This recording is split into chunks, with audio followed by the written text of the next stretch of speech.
All right, good morning, everybody. I'm going to call this meeting to order. Good morning, I'm Councillor Paul Ainsley. I'm the chair of the Scarborough Community Council. We do have quorum. I'm now calling meeting number 21 to order. Welcome, everybody. Today's meeting is being held by video conference and in person at the Scarborough Civic Centre in the council chamber. This meeting is also being live streamed at youtube.com/Toronto City Council Live. For the land acknowledgement, I would like to say on behalf of myself, my colleagues, and City of Toronto staff, although we may be meeting at different locations today, Community Council would like to acknowledge the land we're meeting on is the traditional territory of many nations, including the Mississaugas of the Credit, the Anishinaabe, the Chippewa, the Haudenosaunee, and the Wendat peoples. It's now home to many diverse First Nations, Inuit, and Métis peoples. We also want to acknowledge Toronto is covered by Treaty Number 13 with the Mississaugas of the Credit and the Williams Treaty signed with multiple Mississaugas and Chippewa bands. If you're registered to speak at today's meeting, if you could please listen for me to call your name.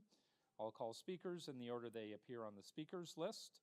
The list can be found at toronto.ca/council or online, that is online, and clicking the speakers box for today's meeting. To my colleagues, I just want to remind them the clerk has provided all of the agenda meeting materials online at toronto.ca/council and on the clerk's meeting portal. Clerk's IT staff are available to members if you need any help with your devices.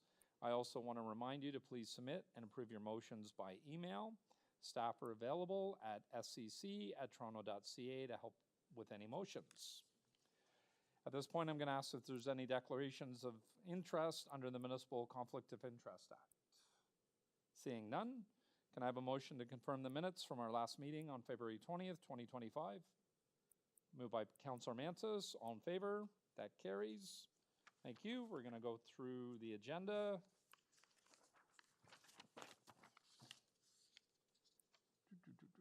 So our first item is deferred from our January 14th, 2025 meeting, SC 21.1, 900 Middlefield Road Official Plan Amendment, Zoning Amendment Application. This is the decision report for final approval in Ward 23.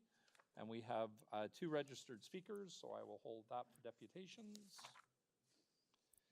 Number 2, SC 21.2, 2823, 2825, 2827, and 2829, Eglinton Avenue East Zoning Bylaw Amendment, Decision Report for final approval in Ward 20. Councillor Canavell, I understand you want to defer this? Yes. Staff for working the motion. And we have 3 registered speakers. The speakers, I believe, are all representatives of the developer and are okay with deferring this? Yes?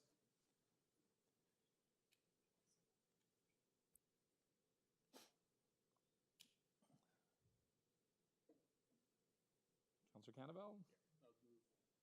The motion on the screen. All in favor? That carries. SC 21.3, 2655 Lawrence Avenue East Zoning Bylaw Amendment Decision Report for final approval. This is in Councillor Thompson's ward. Councillor Thompson was unavailable this morning and asked me to move the recommendations on his behalf. So all in favor? That carries. SC 21.4, 2221 and 2223 Kennedy Road and 3, 5, and 7 Collingwood Street. Official Plan Amendment and Zoning Bylaw Amendment Application Decision Report for approval. We have 1 registered speaker, so I will hold that. SC 21.5, 1925 Victoria Park Avenue Public Art Plan in Ward 21. This is Councillor Thompson. Councillor Thompson asked me to move the recommendations before us. All in favor? That carries. SC 21.6, 1 Fallingbrook Road, alterations to a designated heritage property under Section 33 on the Ontario Heritage Act. Councillor Canavell? I'll move staff recommendations. Councillor Canavell is moving staff recommendations and SC 21.6. All in favor? That carries.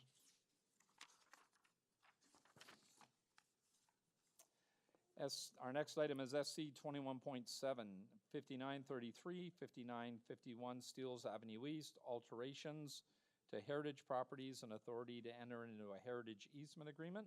Councillor Myers? Move without recommendations, please. You're moving it without recommendations? Okay. So Councillor Myers moving this without recommendations. All in favor? That carries.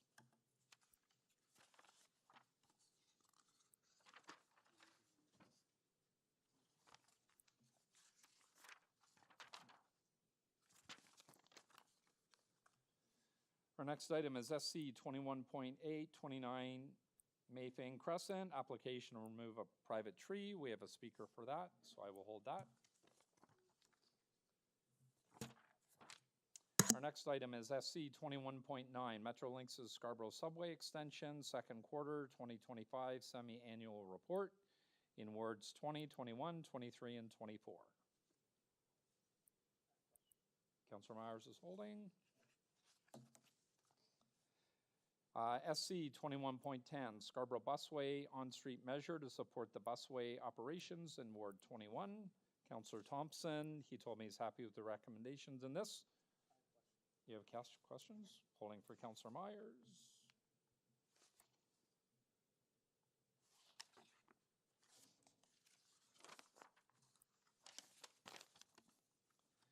SC 21.11, Finch Avenue East and Baylawn Drive, temporary traffic control signals in Ward 22. Councillor Manse? Councillor Manse is moving staff recommendations. All in favor? That carries. SC 21.12, Claremore Avenue, traffic calming speed humps in Ward 20. Councillor Candeville? I'll move staff rec. Councillor Candeville is moving staff recommendations. All in favor? That carries. SC 21.13, Pitfield Road, traffic calming speed humps in Ward 23. Councillor Myers? Councillor Myers is holding number 13.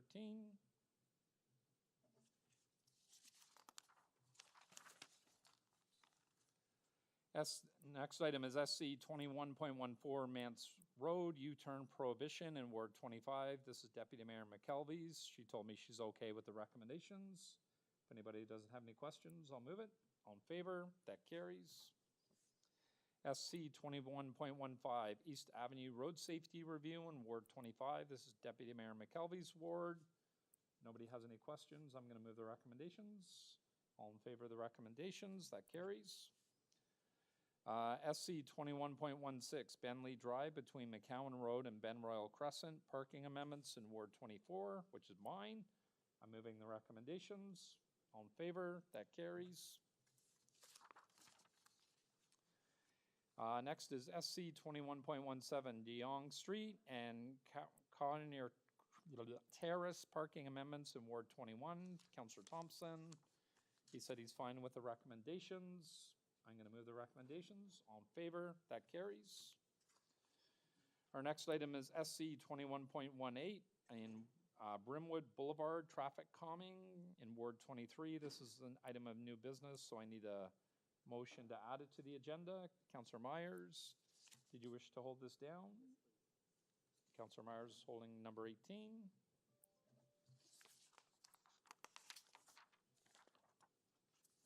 And last but not least, SC.19, winter maintenance on Heathfield Drive Path in Ward 24. This is an item of new business in my ward. There's a letter before us. I'm going to move adding it to the agenda, and then I'm going to move approval. All in favor? That carries.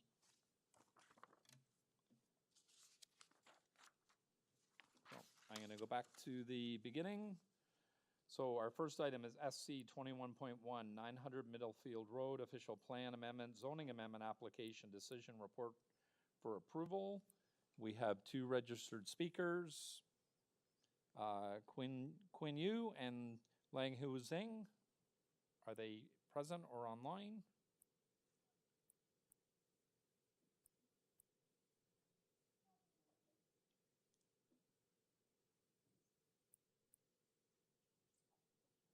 They're not online? Okay, and then I'm looking for, and my apologies for if I'm mispronouncing your name, Q. You have 5 minutes. You wanted to speak to us about this application? Sorry, you need to come down here, sir, to speak.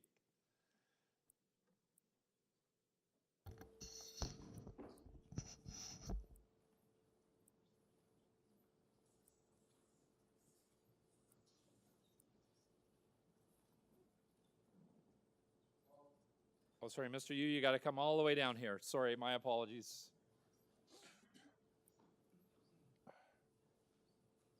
And could somebody make sure the microphone's on for him, please? Morning, Mr. Yu. You have 5 minutes whenever you're ready. Okay. Yeah, thank you. Considering some point, we don't think that is good to have the construction in 900 Middlefield. The first one is the traffic problem, and in Eglinton, it's only 2 lanes. So the construction the building will cause the serious traffic problem. The second one is the pollution. We consider that. Increase the residents in this building and the traffic and the cars parking there. So we worry about the pollution of the air and of the traffic. And the third one is the aesthetic consideration. In that area, we cannot see any building over 3 stories. So in that area, only a small one, very high to 6 floors is destroy the aesthetic scenery there. So we don't think that it's good to have the construction in 900 Middlefield. That's it. Thank you, sir. Any questions for the deputy? Sir, they had a community meeting. Did you go to the community meeting and express your concerns? Mm-hmm. Okay, Yeah. and they heard they said they would address them, or did they explain why? Did they explain what they were building and how your concerns were being addressed or not being addressed? But we think that all the things cannot solve the problems. So we don't think that is a good idea to have the 5 floors building in that area. Okay, all right. Thank you, sir. Thank you. Other questions? No? Okay, thank you very much, sir. We appreciate your time this morning. And then the next deputant, sorry. Okay, thank you. My apologies. The next deputant that I have listed is Ling Hao Zheng.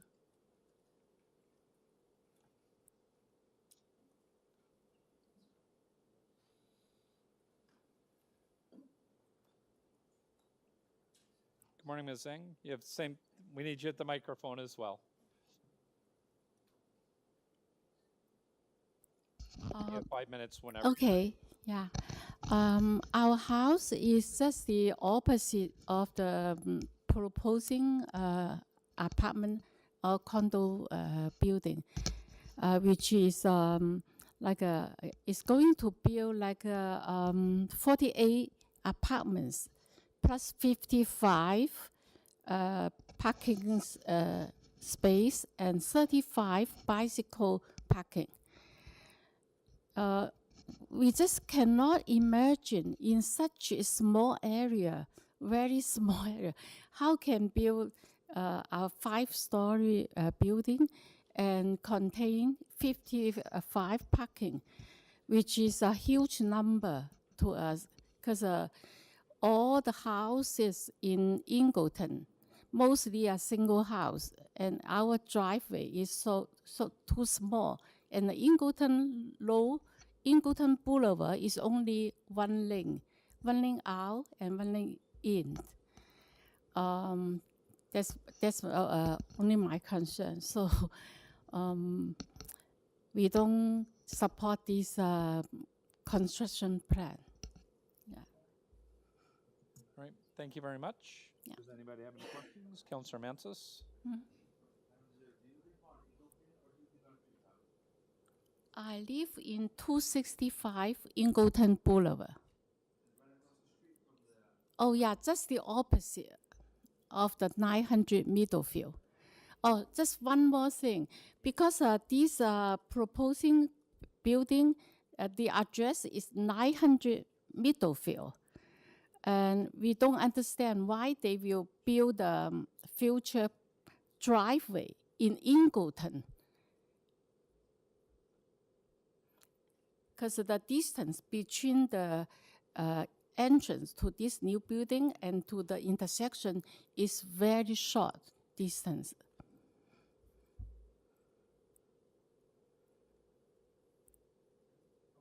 Okay. Thank you, Councillor Manse. Other questions of the deputant? Seeing none, thank you very much, Ms. Zhang. We appreciate your time this morning and coming in and making your concerns known to us. Oh, thank you. At this point, questions of staff. This is Councillor Myers' ward. Councillor Myers? Thank you, Chair, and through you. I'd first like to thank Mr. Yu and Ms. Zing for coming down. They have been active participants in these community meetings and have regularly shared their concerns, which are concerns that are widely shared in the community. My first question is just to pick up where Ms. Zing left off, is the entrance on Eglinton Boulevard. That entrance is right beside the proposed, well, the actual entrance for the Hindu temple, which has about 95 parking spots. Then you're right beside that entrance, you're going to put the entrance of the building, which you're assuming will have up to 55 vehicles, in addition to the neighbors who already live on the south side of the Eglinton Boulevard, and all of this is supposed to occur on a 2-lane street. Is that safe? Because I don't think it is. Good morning. Through the chair, my name is Samuel Barron, and I'm a senior planner in the Scarborough District of Community Planning, and I'm the planner assigned to this file. In terms of the access and why it is proposed off of Eglinton Boulevard, we have official plan policies with respect to the public realm that guide staff to seek vehicular access off of side streets as opposed to a major street in order to mitigate impacts on the public realm. And that's so that there's reduced conflicts between vehicles and pedestrians on a major street, which Middlefield Road is. That being said, I recognize that there is a temple to the west which has vehicular access to it, and then as well the access being off of Eglinton Road or Eglinton Boulevard for this application. And as part of the transportation demand management and the TIS, which is traffic impact study, which has been submitted, staff are working to reduce potential for conflicts between people walking on Eglinton Boulevard and possible vehicles entering the development. So from a public realm perspective, community planning staff find that it's acceptable, but there are transportation staff here today that could potentially speak to a little bit about our standards for vehicular movement, and I would defer to them. Thank you. And just to be clear, the current entrance of the plaza is off Middlefield, not Eglinton Boulevard, correct? Through the chair, that is correct. It's immediately south of Milliken Park. And is that area, that entrance, is that a particularly dangerous entrance? Do we see a higher occurrences of accidents or near misses in that entrance? Through the chair, not to my knowledge.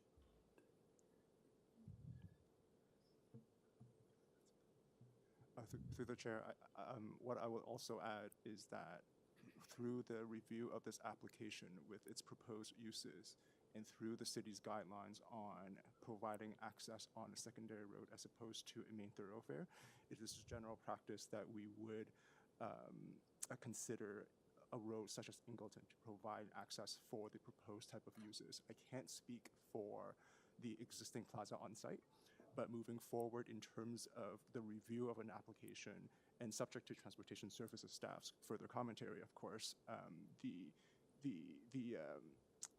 traffic that is going to be generated from this application during its peak hours and so forth would be a better option to have the road access on Eglinton as opposed to Middlefield.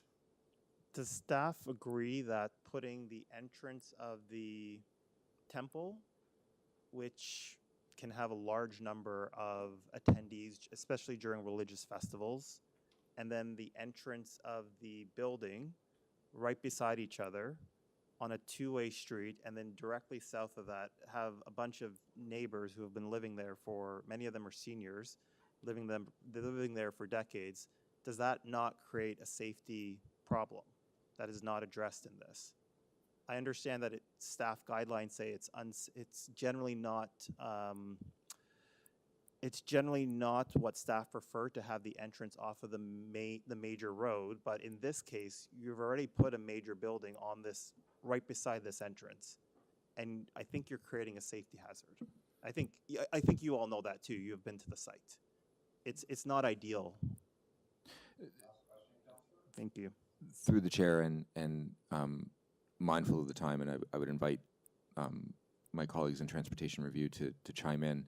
The temple use is an existing use that's being rebuilt, so the traffic patterns in and out of that site are generally known.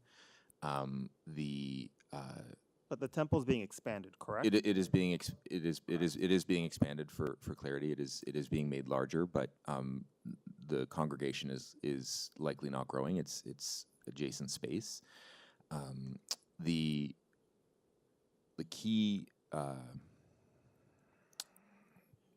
driver, I couldn't find another word, of the movements from the site would be to the signal. So both sites would likely be turning left to the Middlefield Eglinton signal, which is a fully controlled intersection. And the in and out from the plaza, as currently exists, would be potentially more sporadic than the signal, or sorry, than the apartment building would be, which would be measured in the peak hour. So the limited number of trips that come in and out of the apartment site were judged by Transportation Review through the application process to be of nominal impact on the system. And the new driveway is at the temple is generally a known condition. So I can assure you it was reviewed, and any physical changes that would be needed to the access to the site plan process to make it acceptable to Transportation Review staff in terms of turning radii and proper stop bars, et cetera, would be secured through the site plan process. Okay, thank you. Other questions of staff? Councillor Manse?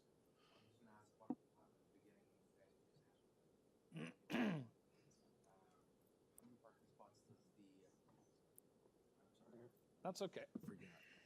How many parking spots does the plaza currently have, and how many cars or vehicles are coming in and out of the plaza?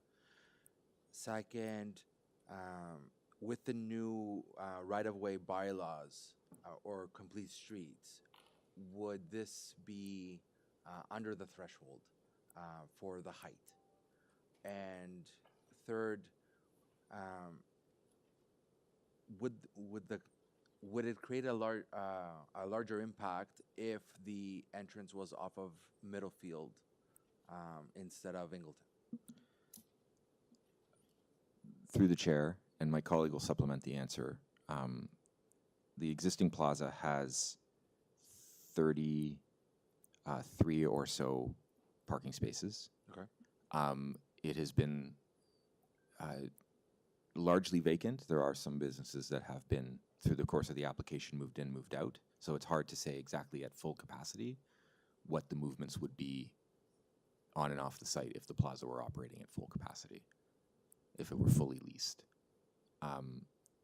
Your second question about the impacts of the major streets, OPA and zoning bylaw, the official plan amendment that was previously recommended when the item came for the January statutory meeting. The supplementary report has withdrawn that because with the Major Streets OPA coming into force, an official plan amendment is no longer needed for the site.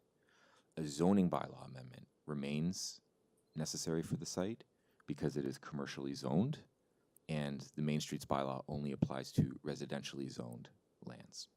So immediately to the south of Eglinton, the sites along Middlefield would be residentially zoned and would now be benefiting from council's decision to upzone those lands. So south of this site, mid-ish rise buildings, low scale mid-rise buildings would be provided for by the official plan as of right, would be zoned as of right. They would not be coming for a zoning bylaw amendment because this site is commercially zoned. It still requires a zoning bylaw amendment. I understand that part, but I'm just asking, basically the question is, if it was under the new rules, would you be seeing a 6-story building? Or 5? Through the chair, policy 4.1 of the official plan is now in full force and effect through the major streets work, which permits up to 6 stories Correct. neighborhood designated lands on major streets. You're correct. Thank you. Okay. That's it.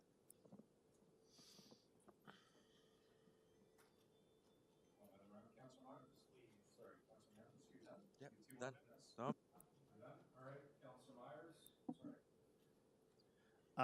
So just quickly, does staff agree that the current construction of the temple has not been well managed, particularly from the perspective of the residents? Sorry, Counselor, that's not a question for staff. Does staff agree that there have been a number of conversations with the councillor regarding the current construction management plan for the temple?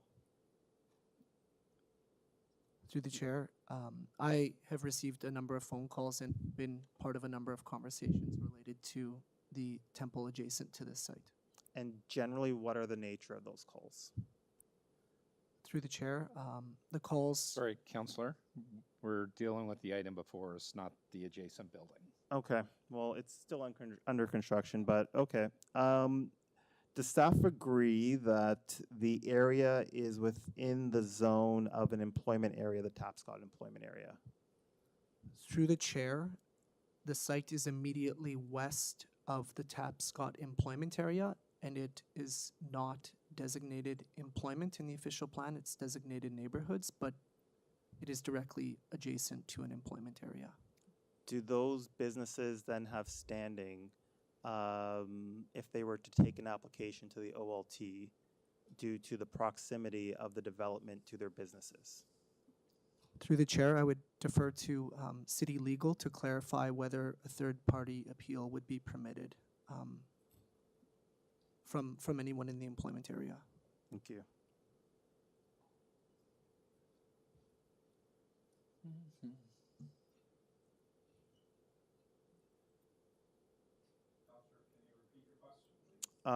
Do the businesses have standing to take take an application to the OLT due to the proximity of the proposal to their businesses, any of the Tapscott employment area business? So through the chair, yes, if an employment operator, an industrial operator is considered a major facility, they would have that ability. Okay, so, okay. So it's possible that if we were to go ahead with this as is, there could be a possibility that a business would take this to the OLT, which could further delay the development proposal. There would be a right of appeal. I can't speak to the okay. probability or possibility. Okay, thank you very much. Okay, thank you, Councillor Myers. Other questions of staff in the second round? Seeing none. Speakers? Councillor Myers? Thank you. Thank you, through you, Chair. So first, I just want to thank the community that have been very active in this file. Although a lot of people may not like this particular development proposal, I think they've been very reasonable and accommodating in terms of the types of assurance they're seeking to make sure that it's not a repeat of what we've just experienced with the construction of the building adjacent to it. I'd also like to commend the developer and their development firm, who have been very, very amenable and respectful to the process and have been open to suggestions and community feedback. We had a meeting actually last week with the community. Residents, a good number of residents showed up to voice their concerns. We also had a subsequent meeting, myself and one of the affected businesses, on just making sure that they are not opposed to any development. They just want to make sure that they can operate their businesses, particularly in these times of economic uncertainty, that we're not adding something additional that they have to worry about in terms of whether or not they can effectively operate their businesses. And a lot of the employees actually at this businesses are local residents as well. With that being said, I am very cautious not to move the recommendations yet, as was just described by legal. The applicants or the affected businesses do have a right to appeal, which could further delay this. So I would just like to move it to council without recommendations at this point, as I understand that the developer and the affected businesses are currently having good, fruitful conversations about getting the right assurances to make sure that the development application happens in a way that everybody wins and everybody can go forward in a collaborative way. Thank you. Okay, thank you, Councillor Myers. Other speakers on this item? Councillor Manse? I think this, I mean, listening to everyone. Sorry, microphone. The microphones are being touchy this morning. Listening to everyone, I mean, and reading the application, I think it should just move with staff recommendations. I mean, it's 5 stories. I mean, anything with a right-of-way would have been 6. The parking is more than adequate in the spaces, and it would not meet, if you looked at the majority at peak, if it was a running plaza, you would have had more parking than the current parking that is going to be situated right now. So I don't understand why, and if a third party would want to go to the OLT, I mean, you can let them go to the OLT, but I mean, that shouldn't hinder the application and the staff recs. So I would be voting for the staff recommendations. Okay, thank you, Councillor Manse.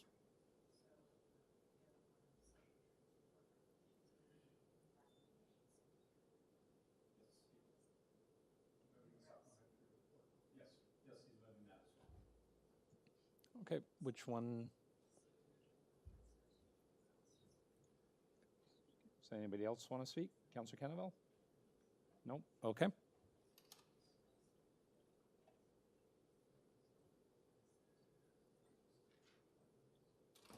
Okay. So Councillor Myers' motion goes first, that this item be forwarded to City Council without recommendation. All in favor? Opposed? And that loses on a tie.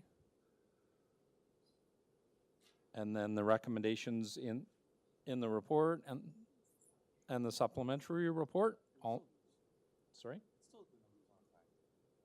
Well, let's see. All in favor?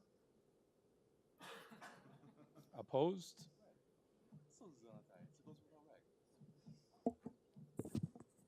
Seeing that both motions failed, the item is forwarded to council without recommendation. Okay, thank you very much. Our next item is SC 21.4, 2221, and 2223, Kingston Road, 3, 5, and 7, Collingwood Street, official plan amendment and zoning bylaw amendment applications, decision report for final approval. And we have one speaker, Zhao Ling Wu.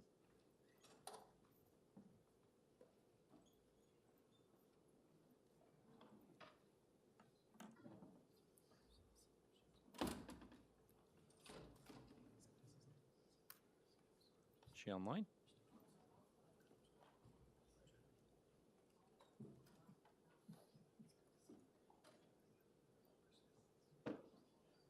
Yep. For SC 21.4, the registered speaker is, and my apologies for my pronunciation, Zhao Ling Wu.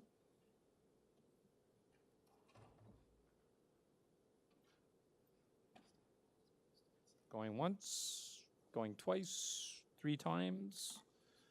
Okay. So SC 21.4 is in Ward 22. Councillor Mantis. I don't, No speaker. I know, I have no questions to the staff. I'm just gonna be moving. I'd like to thank the staff for all the hard work that they've done over these couple years, let's say, not even months, couple years. It's been a difficult file, and everyone has come to the finish line, and I'm just gonna be moving staff recommendations. Okay, thank you very much. All in favor of the staff recommendations on number 4? That carries. Thank you. Our next item is SC 21.8, 29 Mafeking Crescent, an application to remove a private tree. I have one registered speaker, Parshad Bramblett.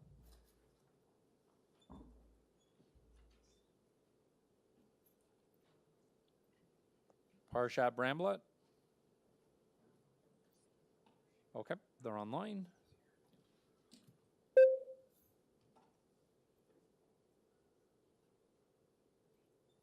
Hi, hello. Can the committee hear me?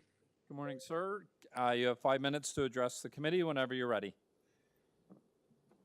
Thank you. Good morning, everybody. I appreciate the time that the committee's given us.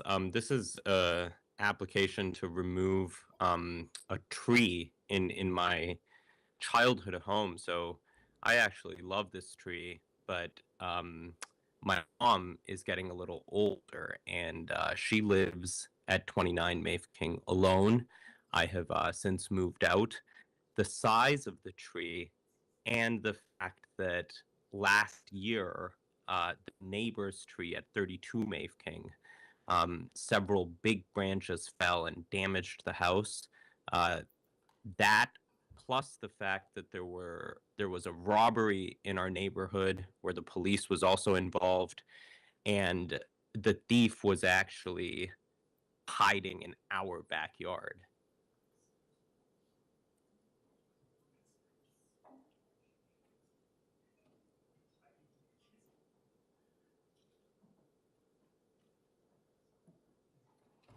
Can I keep going?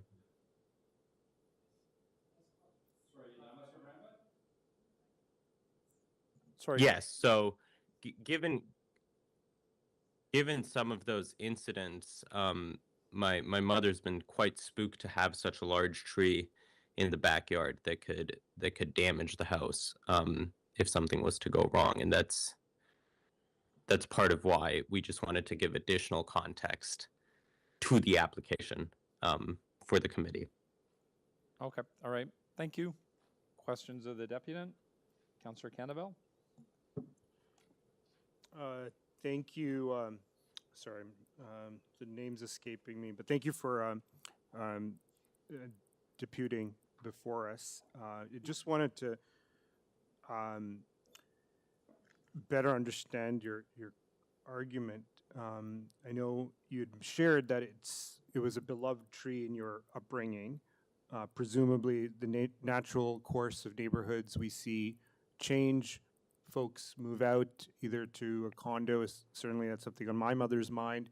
And typically a younger family comes in, and then thus offering that same opportunity that you had as a kid to have a really great tree in the backyard. It's something I was fortunate as well enough to have. So from that line perspective of longer term thinking, that tree might benefit and help future residents. I'm wondering if that perhaps Sure. informed. I thank you. No, I agree that we're lucky to have had that tree in our life. The thing is, and like you said, people move on to different properties through their life. My mother lives alone, like I mentioned, and she really plans on living here through the rest of her life. She loves her neighborhood. She loves where she is. It's a house that's the right size for her, and so, I assure you that this isn't a matter of us trying to renovate or do something and then sell it. Or, I mean, she just lives here, and because of that, largely because she's going to be living here for the next 20 or 30 years, she really is kind of, like I said, A, a little worried, but B, not necessarily in a position to maintain the backyard in a way that's nice, right? And that also which the neighborhood deserves. And so that's kind of, it's a long-term plan here to have her feel safe in a place that she has lived in for almost 20 years now, and plans on living in for the next 20, 30, hopefully more years. Thank you for. And we also are willing to plant trees. By the way, like I said, we are willing to plant trees. We could plant a new, smaller, more manageable tree elsewhere in the backyard. We also have a tree in our front yard, which we really love. So if the committee could keep that in mind too, it's just this one huge tree that we're worried about. Okay, thank you. Thank you. Okay. Are there questions of the deputant? So, Mr. Bremett, so it's Councillor Ainsley. I just wanted to ask you, so in the report that we have from our city arborists, their contention, so this is a 39 centimeter diameter tree, which is quite large by city standards. They consider it healthy, maintainable, and that if you did regular pruning of it, they said some pruning's been done and it took the pruning quite well. If you did regular pruning, that it wouldn't be a hazard. Sure. Well, we've been doing that, like you've mentioned, we've been doing that for years. We don't have a problem continuing to do it.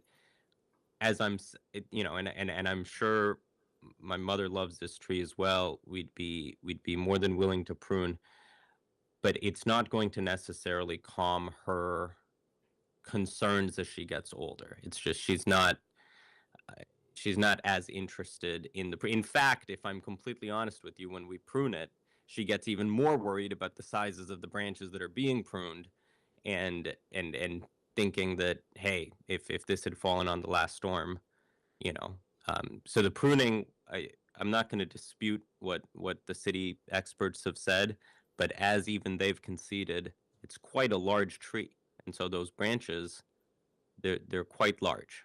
And we can keep pruning for a few years, but the branches still do fall, I assure you. While we have been fortunate enough that there hasn't been any big damage yet, it has not done much to ease my mother's anxieties. Are you doing your? No, we hire arbors. I mean, like I said, I live.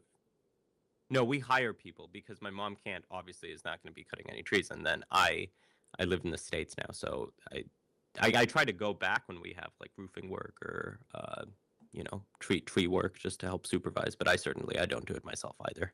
Okay, all right, thank you very much. That's the end of questions of staff. Thank you. Any questions of staff? Seeing no questions of staff. Speakers?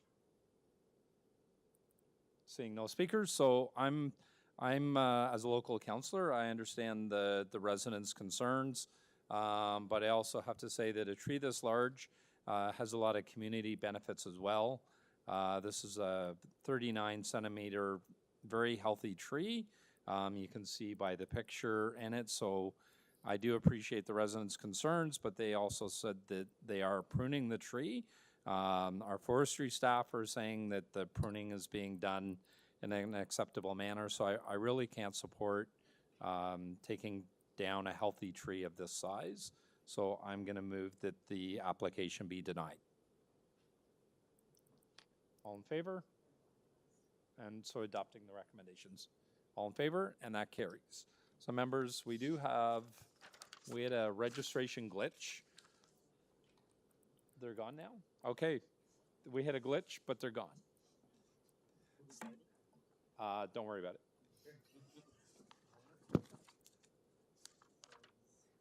So we are back to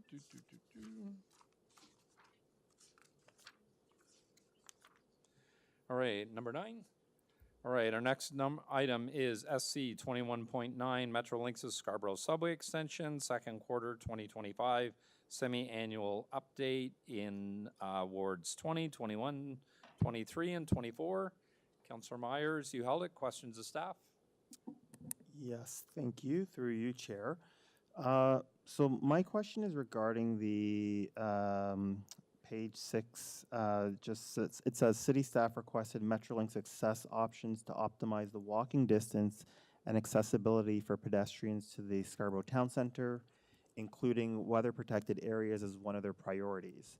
Metrolinx approached Oxford Properties, the owner of Scarborough Town Centre, about building a connection between the mall and the station.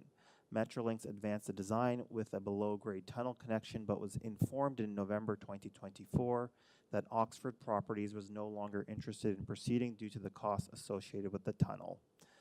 So I guess my first question is, the new Scarborough Town Centre will be where the current McCowan RT station is, correct, roughly? Through the chair, no, the Scarborough Town Centre site is about 500 meters away from where the new Scarborough McCowan station would be, the centre station would be. It's a 500-meter distance between that and the Scarborough Town Centre. Are you talking about the buses? Yes, the bus terminal, the bus terminal and the subway station are going to be about 500 meters away. 500 meters from so there's currently no. I thought they were going to be across the road where the RT station is. The McCowan RT station is. Yes, yeah, it's at the corner of Bushby and McCowan. Yeah. So currently, there's no way for people to walk unprotected. Safe. Well, I don't want to say safely, but they would have to walk across McCowan Street, across the parking lot to get to Scarborough Town Centre. Through the chair, you are correct. And I think the estimate is about 5,000 people a day go to Scarborough Town Centre, many of them by transit. That would be correct. So what is the plan to get the TTC passengers safely from the subway station to the Scarborough Town Centre? So as was noted, through the chair, as was noted in the report, we've been having ongoing discussions with Metrolinx about how they would create a safe access, firstly from the actual station bus terminal itself across McCowan, and then from McCowan into the Scarborough Town Centre. There has been discussions between Metrolinx and I believe our planning folks to talk about kind of a TOC, so a transit-oriented communities type of development at the Scarborough Town Centre. That has, as it says in the report, hasn't manifested itself. And what we're doing is continuing to push on Metrolinx to actually develop a design that actually, one, creates a safe connection across McCowan, and then two, develops a solution that's actually weather protected. Doesn't necessarily mean a tunnel, just means a way of ensuring that people can kind of get, number one, safely across, and number two, over to the Scarborough Town Centre. So it's a discussion that we're still having with Metrolinx. Okay. And as one of those possibilities, I guess, obviously, I'm sure you're aware the city is looking at building a linear park, repurposing the current SRT assets. Is that a possibility of using that space to get people at least across McCowan in a straightforward manner, or is that too early to be determined at this stage?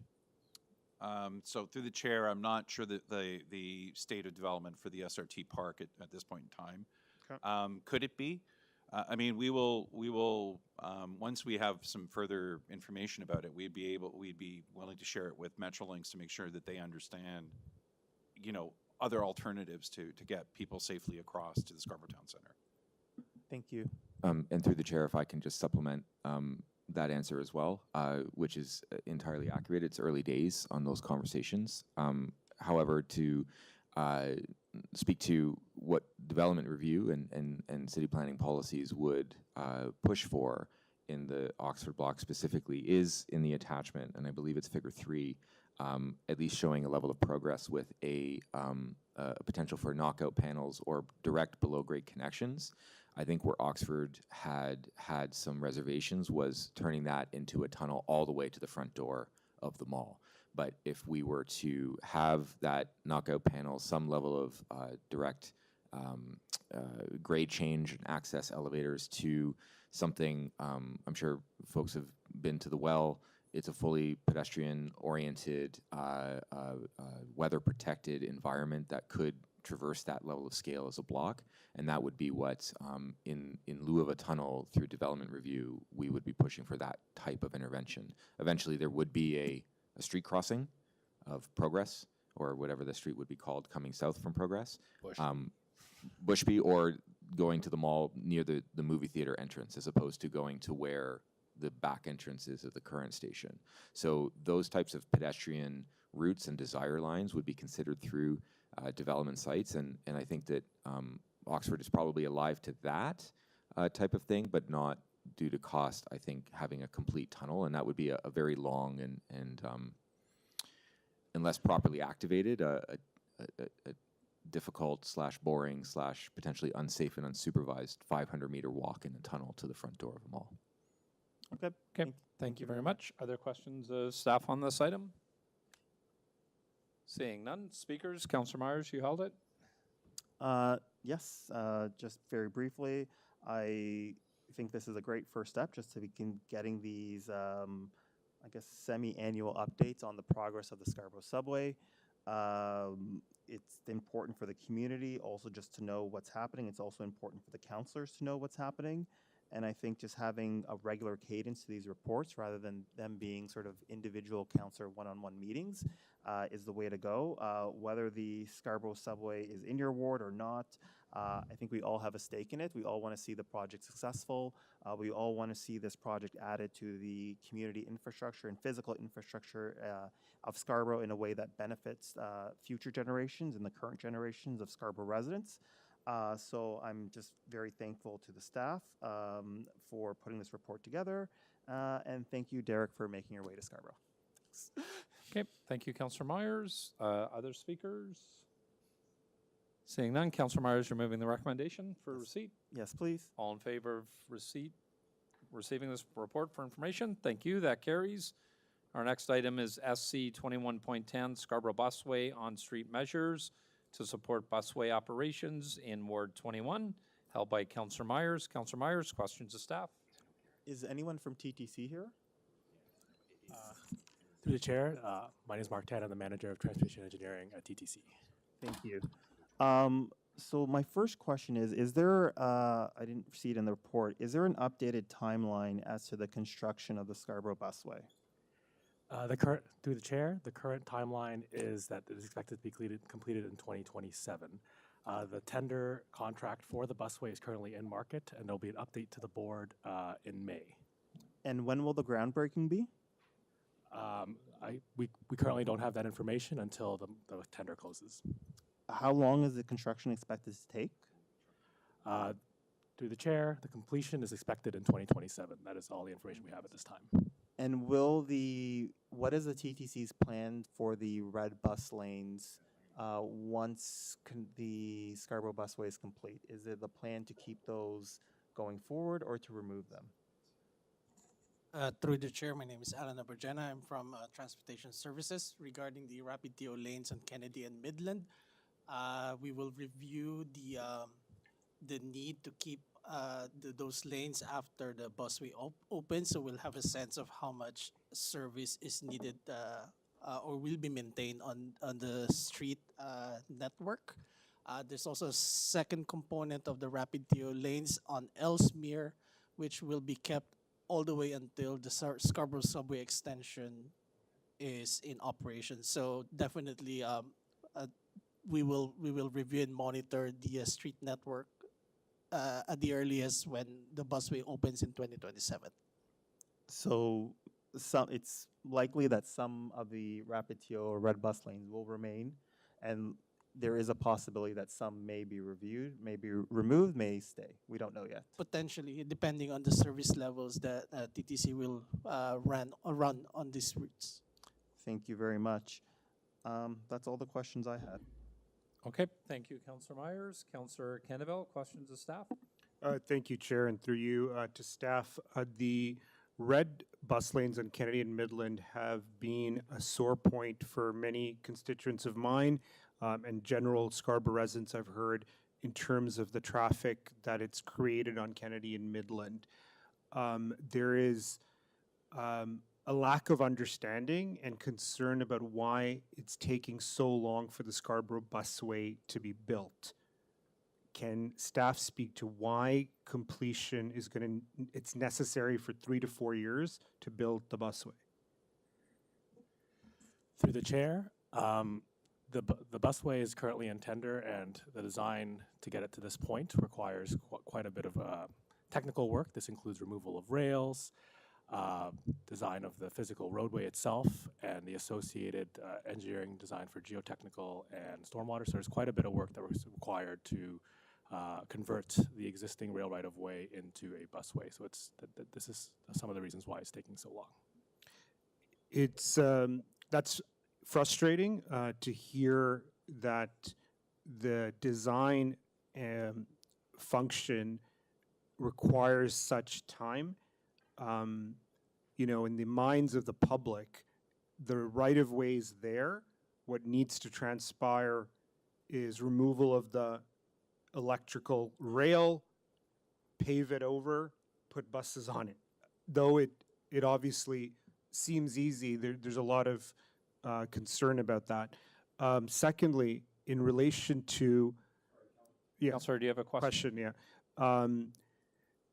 So what is staff's position? If this is opening in 2027 and the Scarborough subway is opening in 2030, is the intention for it to be active for only 2 to 3 years? Through the chair, related to the busway, the TTC is reviewing our routing and will likely be still servicing the busway after the fact with other routing to connections to Lawrence, Ellesmere, and other roadways. Okay, so to be clear, upon the opening of the Scarborough subway extension, the busway will continue to be in operation?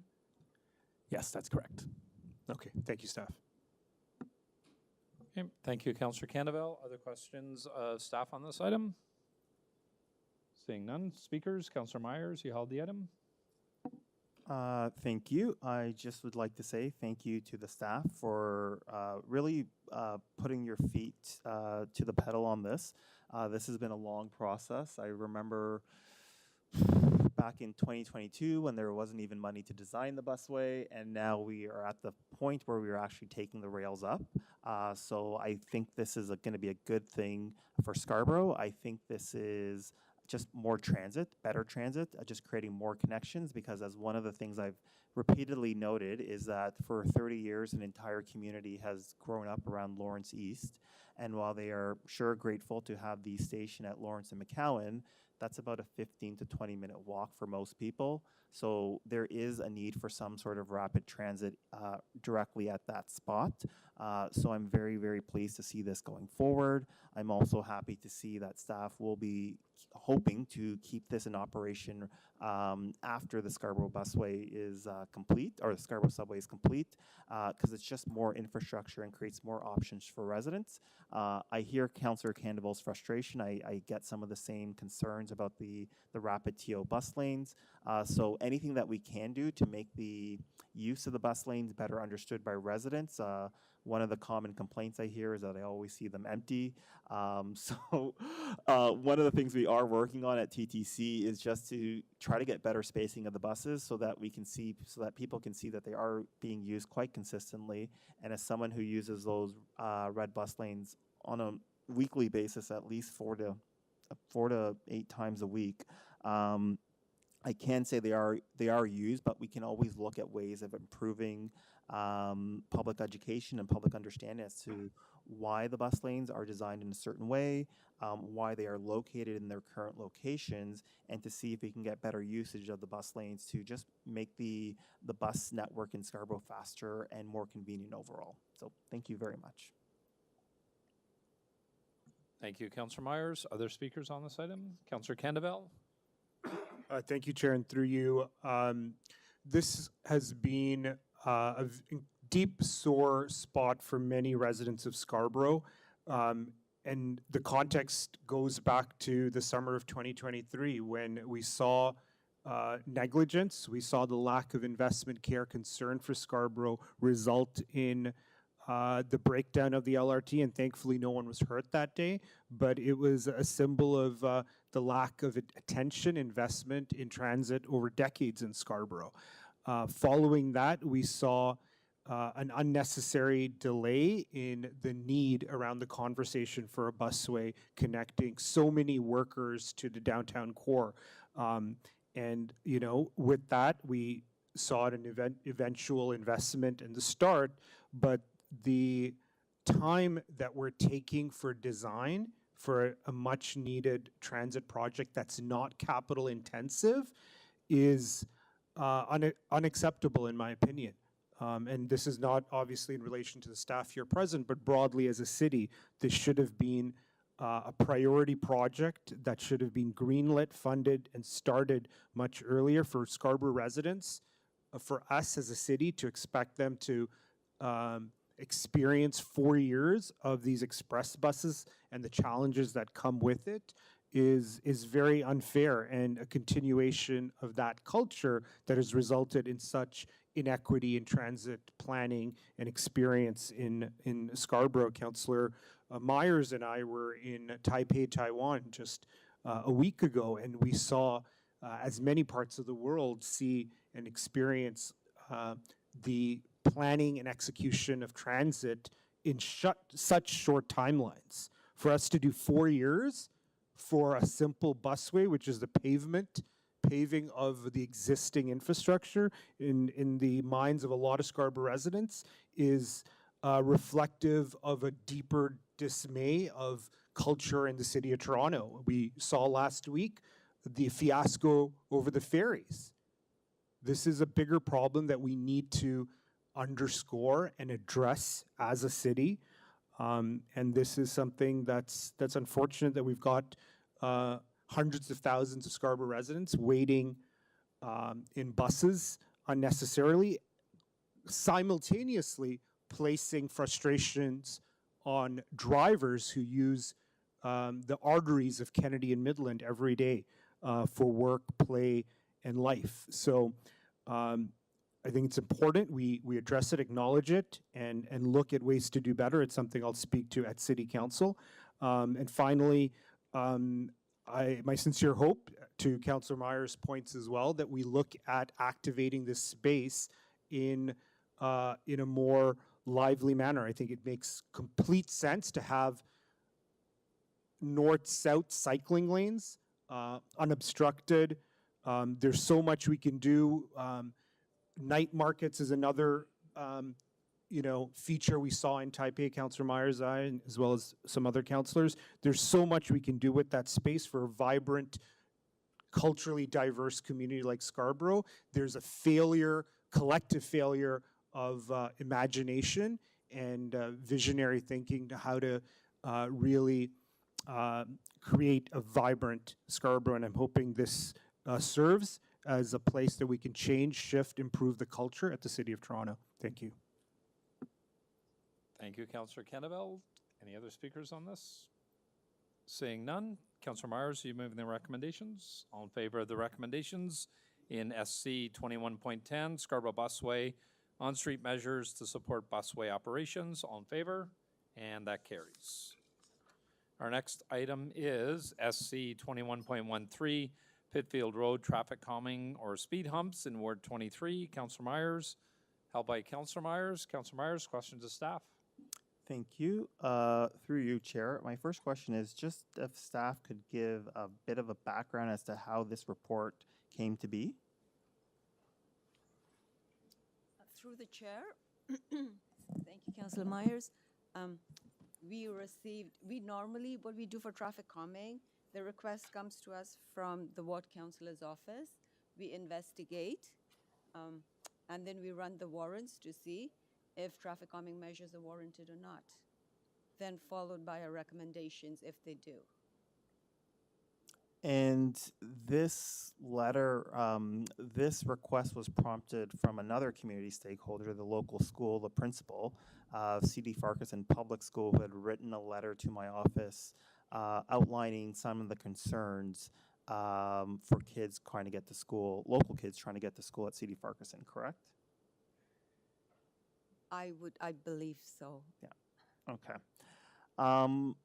I see a letter from the paramedics as part of the city report saying there are concerns about slowing down of emergency vehicles. Can staff just give a bit of a sense as to what those concerns are, and are the vehicles going to be severely impacted by the presence of speed humps? So traffic calming measures, through the chair, sorry. So traffic calming measures are installed to reduce speed on streets. Normally, emergency services, they do agree with us, but they do voice the concerns that, you know, it's for the bigger betterment of the community, but they do voice the concerns that they do face. You know, it impacts them a little bit on the speed. Great. So, and we would say the same thing about a stop sign. If you're, for example, it's going to impact. Right. Yeah. So any traffic calming measure is going to impact their ability. Absolutely. Right. Okay. But that's not a reason not to do traffic calming. Right. They do agree with us. It's for the better, you know, the bigger community, betterment of the community. So. Thank you. And another concern was on the impact these speed humps might have when they are combined with the presence of on-street overnight parking issues. Was that part of the scope of your review?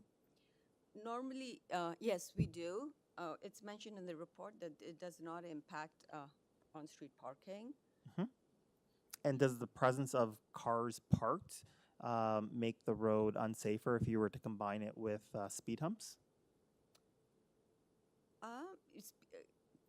Cars parked on the streets do sometimes work to reduce speed limits, but just cars being parked, and if cars are parked there and if there are speed humps, no, I do not believe so.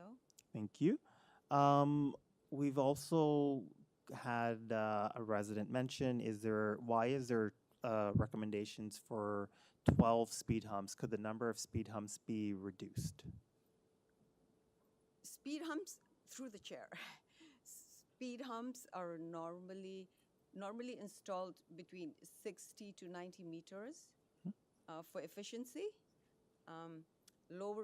Spacing them out further sometimes do not have a negative impact, does not serve the purpose. Sorry, what do you mean by serve the purpose? It does not control speed. Okay. If they're too far apart, there's no point in having the speed humps, right? Speed humps are most efficient when they're 60 to 90 meters apart. Right. So that's why there has to be not a significant, but a reasonable number of speed humps, because if you only have, for example, 1 speed hump or 4 speed humps, it's not really going to defeat the purpose of having speed humps at all. Thank you. And the final question is, is there a need for some sort of broader community consultation when installing speed humps? Through the chair, once the speed humps are approved, we do not consult the community. It is, we go out and see, we recommend the best spots where they should be installed. Often, if we do consult the community, there are obviously some people who may not want the speed humps in front of the house. Then people want to pick and choose, which is not the idea. We staff look for the best suited locations. Thank you. And the posted speed limit on Pitfield is 40 kilometers, and staff found cars going on average 50 to 55 kilometers per hour. Is that correct? Right. Can you just describe what would be... Councillor, you're at the end of your 5 minutes. I'd like a second round, please. Okay. Just to finish up my questions. Does anybody else have questions of staff? Sorry, I have some... Can I just ask, so The diagram in the attachment that shows the locations of where the speed humps would be, where's the school? I don't see a school on either picture. I thought there was a letter from the school asking for speed humps on Pitfield. I'm just asking, I don't see the school in either attachment. I do not believe there is a school. The school was on, sorry, may I Sorry, answer? I'm asking staff, Counselor. Through the chair, I could answer. It's on Brimleigh, on the east side of Brimleigh. Farquharson is the school in question, and I believe there is a very well frequented pedestrian crossing from the neighborhood to the west across Brimleigh, where the speed humps are proposed. That's monitored during peak arrival and dismissal times by a crossing guard, but is otherwise just a plunger. Okay. Across Brimleigh, sorry. So just to add to that, through the chair, or Pitfield between Brimleigh to McCowan, they already have speed humps. Okay. And then, so you're putting more speed humps on Pitfield. This would add the speed humps to the Pitfield? Right, so this is going to be west of Brimleigh. And this, Okay. And the school on Brimleigh is south of Pitfield or north of Pitfield? north of Pitfield, I believe. Okay. And then the letter from the paramedics, I was kind of surprised about. I don't recall the last time we got a letter from paramedics with concerns about speed humps. Through yourself, the chair, we normally, when we start writing the report, we do send letters to the emergency services. Sometimes they get to us on time, sometimes not. If they do not, we do mention in the report that we contacted them and have not received a response. But often we do receive on time, and that's when we attach their responses. Okay. And do you get a lot of collisions on Pitfield in this area? Through the chair, I do not believe so. Okay. And is there any report of like speeding ticket volume from Toronto Police Services? Through the chair, that we do not have access to that information. Oh, okay. So that's not something like speeding is, traffic tickets is not something you look at when you're looking at installing speed humps? No. Okay. All right. Thank you very much. Sorry, Councillor Myers, you wanted another round? Yes, just one more question. The average speed that you recorded in the area was in the 95th percentile, was 55 kilometers per hour, correct? Correct. And that is 15 kilometers above the speed limit, correct? The posted speed limit of 40. And part of the reason we're recommending these speed humps is because there are numerous children from the local neighborhood that walk from along Pitfield to get to the school, which is just north on Brimleigh, correct? That too, but the speed being the main factor. Yeah, okay. Thank you very much. Thank you. Okay. Thank you, Councillor Myers. Does anybody else need a second round of questions? Seeing none, speakers? Councillor Myers? So thank you, Chair. I'm speaking today in support of the motion for the installation of speed humps on Pitfield Road between Midland Avenue and Brimleigh Road. And I want to thank the city staff for their hard work on this presentation. I want to make it clear that I value and support community consultations. In my role, I consistently welcome the voices and perspectives of residents in Ward 23.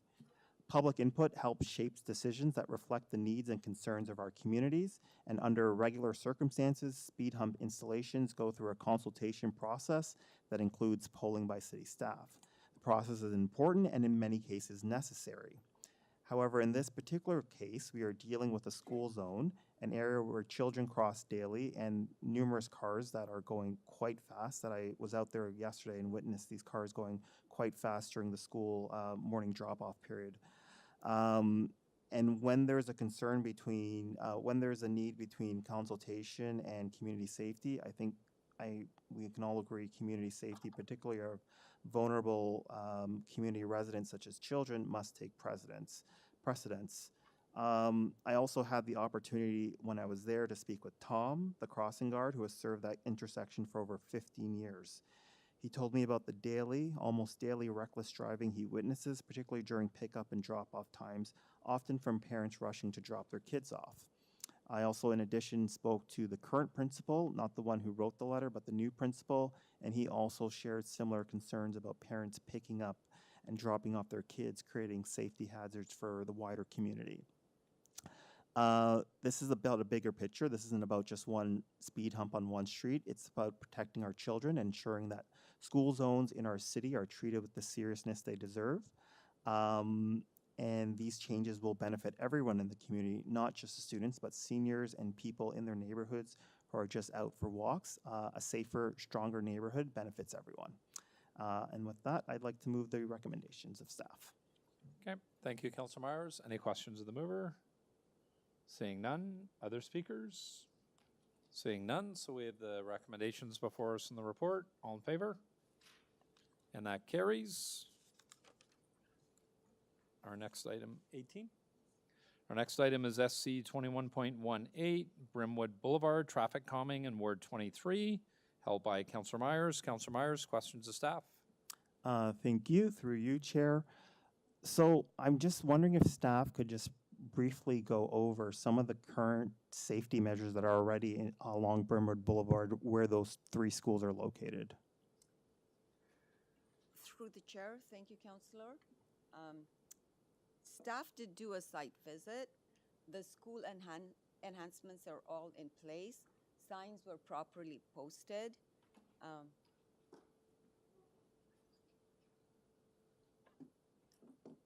Anything else? We've got the signs, we've got school enhancements, right? Yes. Everything is in place. Everything is in place. And did staff witness, were staff there during the school drop-off and pickup period? Through the chair, no, we didn't site visit during school rush hours. Okay. While you were there, did you notice that there was quite a lot of speeding along Brimwood Boulevard?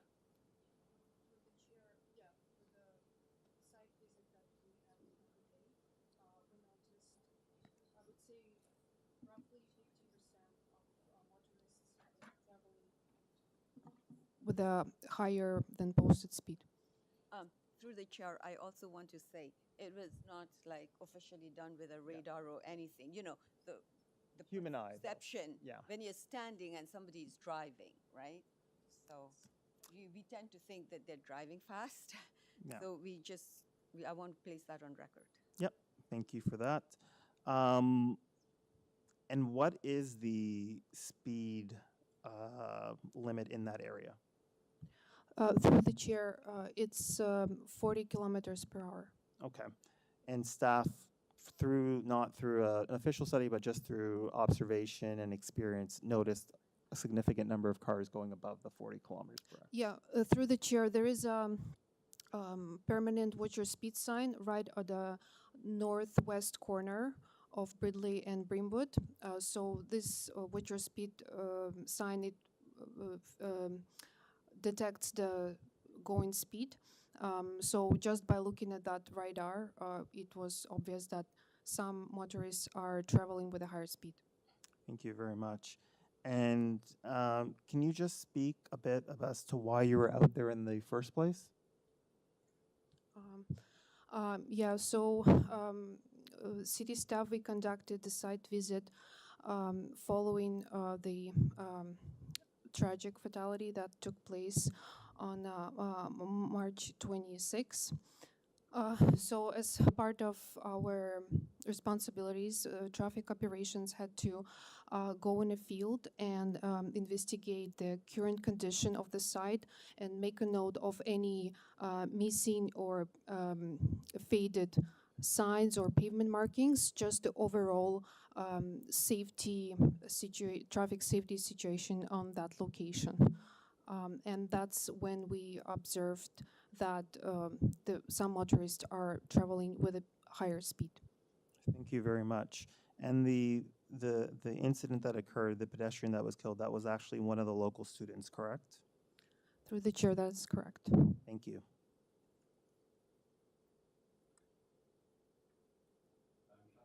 Yes. Any other questions of staff? Seeing none, speakers on this item, Councillor Myers. Thank you. Through you, Chair, I speak today with a heavy heart as we continue to mourn the tragic loss of Christina Huang, a grade 9 student at Albert Campbell Collegiate Institute who was struck and killed by a car on Brimwood Boulevard on March 26, 2025.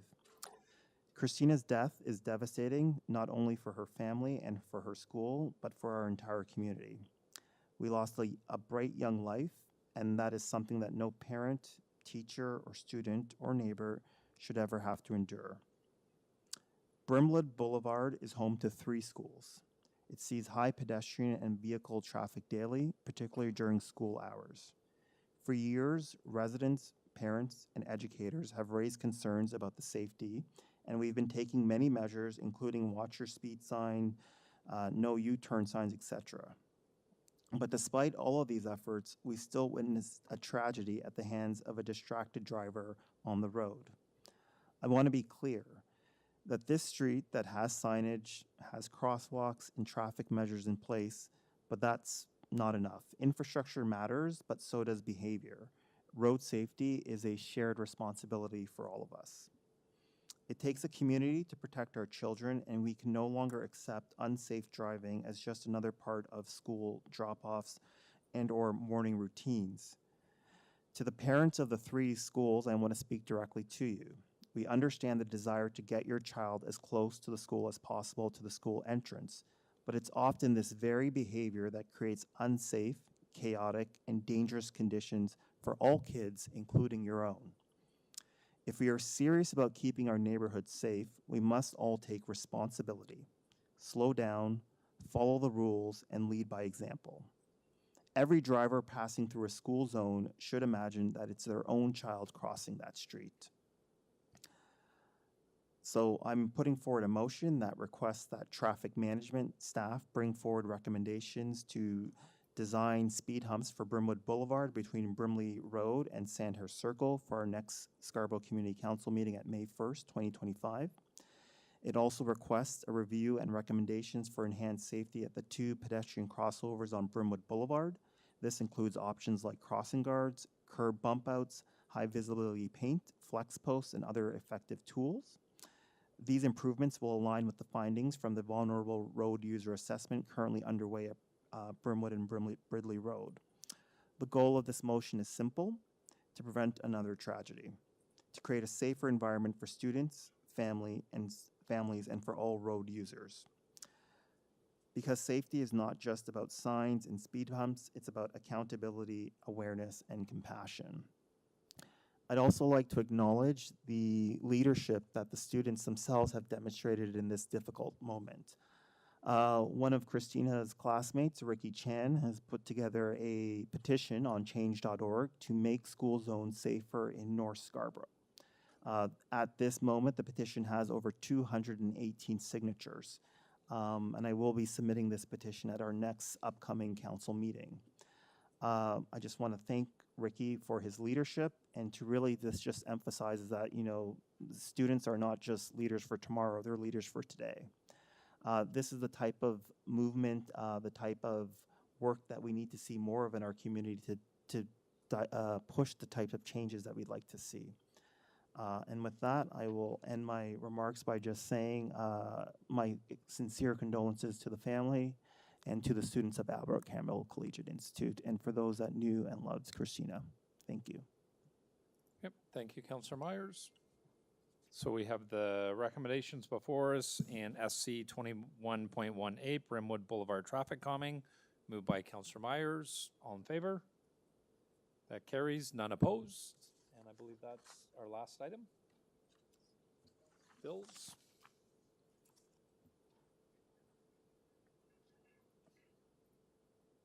Can somebody read the motion on the screen? Councillor Manse. That bills 269 and 270 prepared for the April 3rd, 2025 meeting 21 of the Scarborough Community Council be declared as bylaws and pass subject to section 226.9 of the City of Toronto Act 2006. All in favor? And that carries. I believe we have one more. Councillor Canavelle. that confirmatory bills to confirm the legislative proceedings of the Scarborough Community Council acting under delegated authority at meeting 21 on April 3rd, 2025 be declared as bylaws and passed subject to section 226.9 of the City of Toronto Act 2006. Thank you very much. All in favor? That carries. Councillor Myers, motion to adjourn. All in favor, and that carries. Thank you, everybody.